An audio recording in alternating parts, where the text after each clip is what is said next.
这批台南未来发展上有潜力之一的开发案，百分之8是国有财产署的土地，委托台南市政府来进行都市更新招商，嘛是近年来市府配合国军推动活化营界土地重要指标。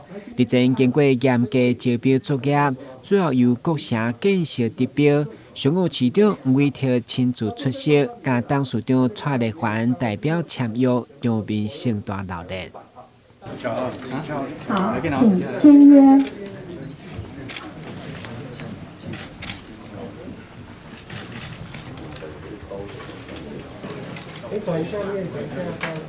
青年公园赞不赞？赞。国城建设赞不赞？赞。辅助建设赞不赞？赞。台南市赞不赞？赞。好。大桥表示，透过政府甲民间协力，伫平西野区第一期8000外坪土地，无想取得独栋180户的社会主体，已经是全国首创。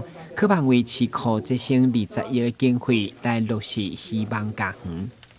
那这个案如果开发完成之后啊，市政府大概可以无偿取得大概180户的这个社会住宅，来提供我们这个年轻的这个族群，还有弱势族群啊，以后来这个申请来居住。所以这个案实际上是一个军方市政府合作之后啊，然后也嘉惠地方提供一个弱势者未来居住的这个生活空间的一个非常好的这个优良的典范。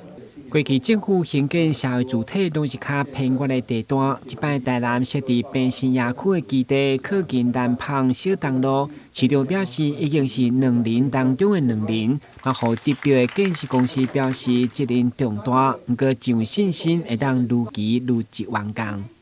国城建设跟我们的得标跟我们台南的辅都建设做一个非常好的一个强联手。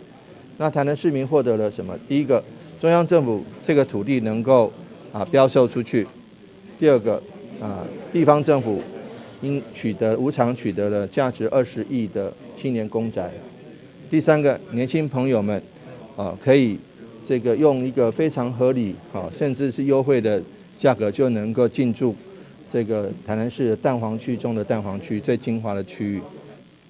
责任很重。但是我们会有信心、很愉悦的、很快乐的把这个案子如期如职的把它完成。那建立起好的一个合作范例。对，公来合作，公司来合作，做一个比较好的一个开发模式。尤其这个社会宅呢，因为这块基地特大了，8000多坪才有这个独栋的一个社会宅出现。如果在基地2、3千坪的话，可能这个就没办法了。今天是国产署把这块土地拜托市政府来开发，才有这个机会。我们谢谢国产署，谢谢国产署谢谢。4号上午完成签约以后，一天内完成都更新查，预计112年动工，113年社会主体的渴望完工，全区则是116年完成。台南新闻军及何乔邦采访报道。